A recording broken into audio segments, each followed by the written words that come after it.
Hey, badass black girls, and they making big moves. Hey, badass black girls, nothing that you can't do. They are the future, I'm trying to tell ya. They want the best, no time to settle. They got the strength to handle the pressure. These are the queens, nobody better. Yeah, changing the narrative, that is imperative. They about to rock this. Tell the women that you got this. Got no time for people who are toxic. It's all love, good vibes. You know I got your back, girl. Talking issues that matter. This is badass black girl, yeah.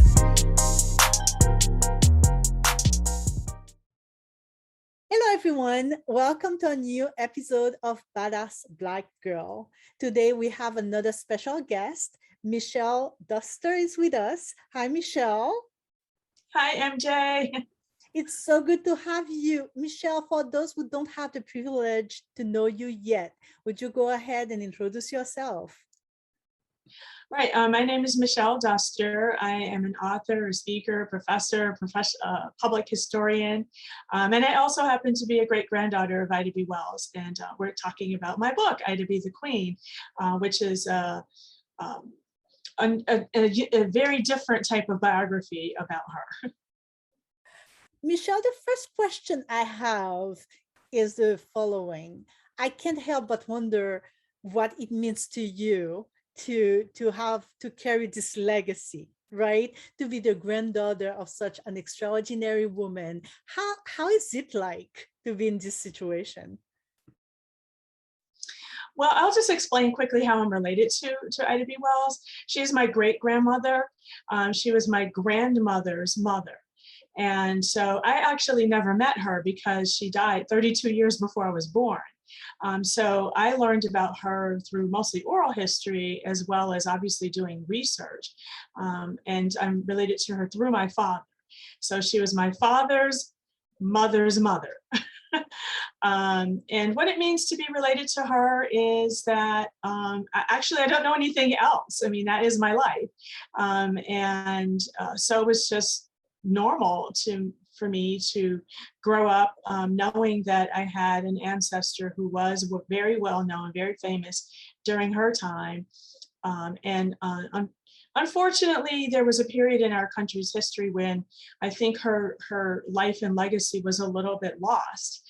But thank goodness my grandmother, her youngest daughter, edited and got Ida's autobiography published. And I think that created a resurgence of interest and knowledge about who she was. And so now it's just really taken on a whole different life than it was when I was growing up. Tell us a little bit about your personal relationship with writing and how you came to write this book. I actually was sort of a weird, geeky kid. I really loved reading. I was just fanatical about reading. I loved to immerse myself in different worlds and different time periods.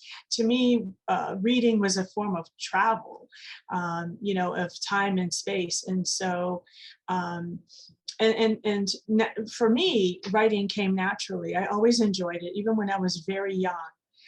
And my mother was an English teacher, and I think she saw that I had some talent and, kind of encouraged me to write little stories. And I entered essay contests when I was like, in 6th and 7th grade, writing these little stories. In high school, I was on the yearbook staff and the newspaper, a high school newspaper. And I was not trying to follow in my great-grandmother's footsteps. I was just trying to follow my own passion and my own interest. In fact, I was trying to not follow in my great-grandmother's footsteps because I knew that people would constantly compare me to her. So I was fighting it. But I was also drawn to writing and creating stories and documenting information. I was also very much into photography. After college, I went to film school. So I was always about sort of capturing stories and capturing information in ways that would sort of document our experience, African-American experience, and specifically women. I was really drawn to that because I felt that we were so underrepresented and I didn't see myself as much as I really wanted to. So I wanted to help create, our experience and our perspective in the landscape. Where do you think your confidence comes from? And it's a question that is so important to young people who are trying to find their voices, trying to follow their passions, but they're also listening to all those messages from society where um, they find out that what they're passionate about is not necessarily what society sees in store for them. So I think that being confident is so important. And here you are, you exude such confidence, and your work is fabulous, and your journey is fabulous. How do you do it? What do you credit for that? Again, for me, it comes a lot from reading. I'm constantly reading. I really enjoy biographies, to kind of see how other people, navigated their lives. I'm reading a book right now about women's process when it comes to creating. And so for me, it's interesting just to see how other people, did things, how they dealt with what you just asked, how do they sort of shut down the outside chatter, and other people's expectations in order to follow their own voice. And it is very difficult to kind of block out all kinds of societal messages and expectations, because we do live in a society that sometimes doesn't value us as much as we hope to be valued, and doesn't understand us as much as we would hope to be understood. And so people have all kinds of ideas of who they think we should be. And so it's not easy. But I think for me, just kind of becoming inspired and learning how other people before me did it very much helps, because then I don't feel like I'm the only person, because I am, in some ways. There are very few of my friends who are, traveling the same path that I am. And so it's kind of like you're just sort of figuring out as you go, versus having a real strong community. You can, but it's sort of, for me, it kind of comes in spurts. Like when I go to conferences, that's when I'm with my tribe. I'm around other people who are doing the same thing, but that's like for 2 or 3 days out of the year. And so the rest of the time, it's like, you have to kind of keep doing things to keep yourself motivated. Tell us a little bit about your childhood. Where did you grow up, and how do you feel that your environment, your city, your neighborhood, how they have influenced your career and who you are today? Well, I grew up on the south side of Chicago in a pretty much all Black neighborhood. And I was one of those, that generation that experienced white flight. So when my parents first moved to our neighborhood, it was mostly white. And then in about 3 or 4 years, it was all Black. And so I have vague memories of, some of the white neighbors that we had, because I was very young. And I wasn't really understanding what was going on. I just knew every time I turned around, one of my little friends was gone. And, my parents didn't explain it to me like, well, they're trying to run away from Black people. They were just, well, they moved and, so, but when I look back on it, I know that's what happened. And so I grew up in a predominantly Black neighborhood, which I think shaped me greatly, because all of my friends' parents were Black. All of my classmates, all of my teachers. I grew up in a very Black, environment. In Chicago, there were a lot of Black-owned businesses, and so I grew up in an environment where I felt like I saw who I was everywhere I looked, and I saw possibilities of what I could be based on who I was around.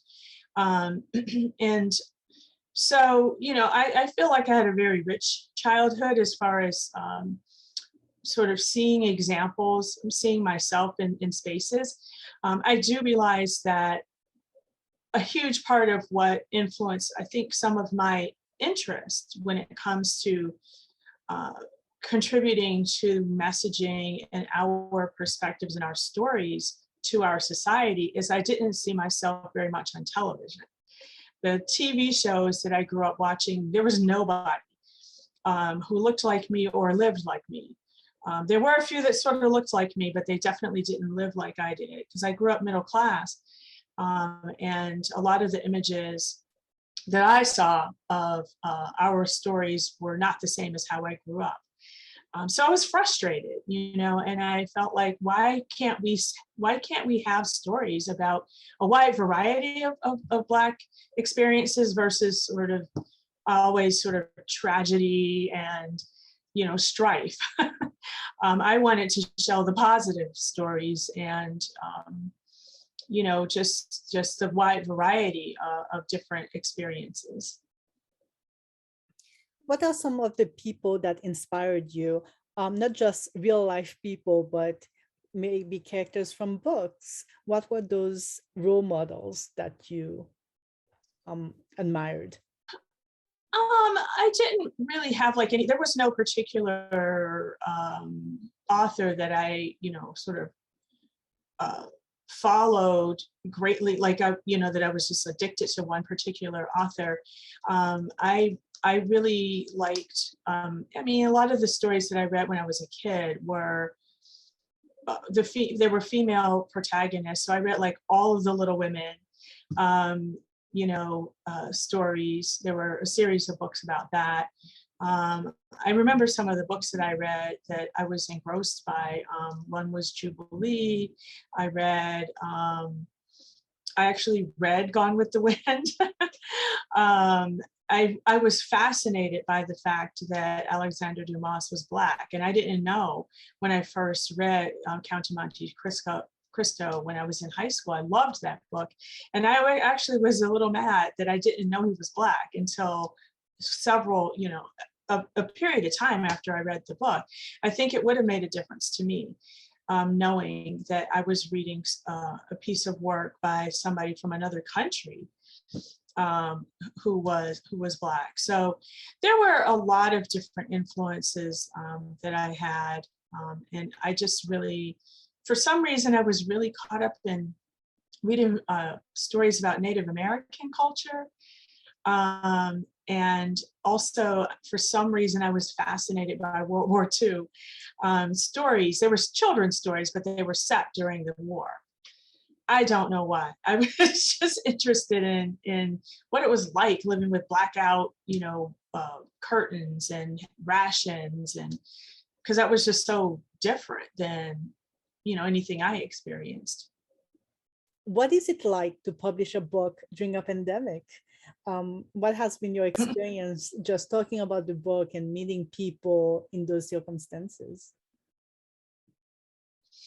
Well, I did my entire book tour via, online, Zoom, all kinds of other types of platforms, but it was all virtual.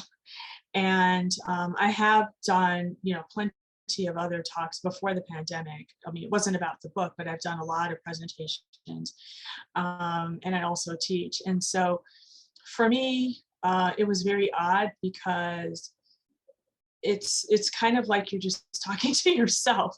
Like you don't have the audience reaction and interaction. You can't see, people's facial expressions. There's also energy, when you're interacting with people in physical space with them. So in that way, it was it was a little odd. But the positive part of doing virtual programs is that it makes it possible for a broader audience to actually watch and engage, because people can be anywhere in the world, really, versus maybe you might have a room for 40 people in a space, but virtually people, God knows how many people can actually watch something, and then a lot of things were recorded so people can watch them later as well. I'm also curious about the research that you've had to do for this book and whether there were some aspects of Ida's life that really surprised you, things that you might not have learned through storytelling or just family gatherings, and that you had to discover for yourself, or if it's not applicable to your case, talk about just some facts that are particularly memorable to you. Honestly, the biggest thing that's memorable to me about working on this book was the challenge of trying to figure out how to manage the volume of information. Because my great-grandmother was a writer. She was a very famous journalist. She was a pioneer when it came to journalism. She was a civil rights activist. She, famously sued the Chesapeake and Ohio Southwestern Railroad when they tried to remove her from the train, from the ladies' car to go to the colored car, and she sued them on the basis of separate but unequal. She initially won the lawsuit, but then it was overturned when it was appealed to the Tennessee Supreme Court. She also wrote articles about the inequity and inequality in the segregated school system in Memphis, and therefore lost her job. She was one of the co-owners of the Memphis Free Speech. She traveled overseas to the United Kingdom in 1883, and then in 1884 she went back and traveled around in England. I mean, her life was very full, and she wrote newspaper articles, and she wrote pamphlets. She also wrote her autobiography, which, like I said, my grandmother, her youngest daughter, edited and got published after, almost 40 years after Ida passed away. But there was an enormous amount of information that I decided to read through. I wanted to read all the primary documents, which is literally hundreds of pages of reading. And then I also wanted to gain perspective of not just Ida's life, but the times that she lived in. She was involved in the suffrage movement. She was one of the leaders in the suffrage movement, and she founded the Alpha Suffrage Club in Chicago in 1913. And she marched in the 1913 suffrage parade in Washington, D.C., and famously desegregated that after they asked Black women to march in the back of the parade, and she refused, and inserted herself into the Illinois delegation, and so on and on. So for me, I was feeling overwhelmed, and like, whoa, this is so much information. This is almost 70 years of American history, a time period that she lived through from the end of slavery until the Depression, which was pivotal, period of our country's history, living through Reconstruction and post-Reconstruction and World War I. And I mean, there was just a lot that happened during her lifetime that was not about her specifically, but just our country. And so I was like, I don't even know where to start. That was my biggest challenge, was trying to figure out how to start the story and how to not get it bogged down in detail and keep it going and keep it fresh and keep it interesting for a younger audience, so it wouldn't feel dry and not accessible or applicable to 2021. So that was my biggest challenge. As far as what I found different was basically, I was not aware of the extent of the surveillance that my great-grandmother was under when it came to the FBI. I knew that she was considered difficult. She obviously had enemies, and we celebrate her today. Everybody loves Ida today. But I wanted people to remember I hope that people get from the book Ida Be the Queen, that everybody didn't love her during her lifetime. Her life was not easy, and she was under a lot of pressure, and you know, was watched. She was, you know, surveilled by the government. So I tried to imagine what kind of pressure she lived under, and how did she manage, you know, to navigate through all of that and stay focused herself. I mean, in addition to reading Ida's writings, which were numerous and just almost overwhelming, I also read through almost all of the biographies that have been written about her as well, because I wanted to see what information was already out there in the public space about her. And I wanted to figure out how I could tell the story in a different way and focus on a different part of who she was, in order to make, you know, my book stand out from what's already on the market. And so one of the things I wanted to do was focus a little bit more on some of the information that was undertold or not as well known about her, and or some of the issues that she was addressing. And like I said, one of the things that fascinated me was how she was surveilled by the government, and how she stood up for herself, and even when she was threatened, you know, with being imprisoned, and how she just kind of ignored that and did what she was doing anyway, which was she was protesting the United States government execution of soldiers that were stationed in Houston, outside of Houston, in a place called Camp Logan in 1917, right before they were about to be shipped overseas to fight for freedom and democracy overseas, but were actually executed by their own government for basically defending themselves. And so I was really intrigued by that story, because here we are. I mean, also you have to remember, not only was I promoting the book during a pandemic, but I was editing it during the pandemic, during the George Floyd you know, protests that were happening in 2020. I was editing this book. And so I was kind of struck by state sanctioned violence, you know, that was happening at the time that I was editing the book about state sanctioned violence.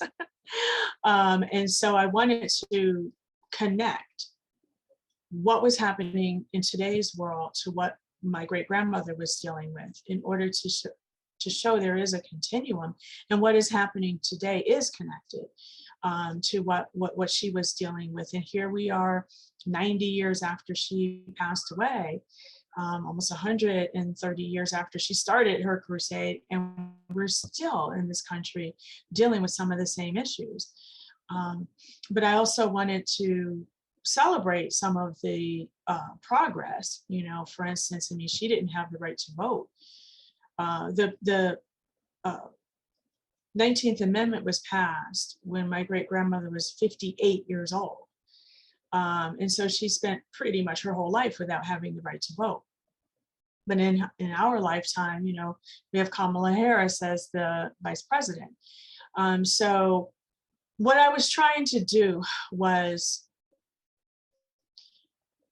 show what her life was and help people understand the times that she lived in and the work that she did, and how it has still continued, how the struggle has still continued, and or in some ways we have had some triumphs. Thank you so much again for being here today. Michelle, that was great. Thank you.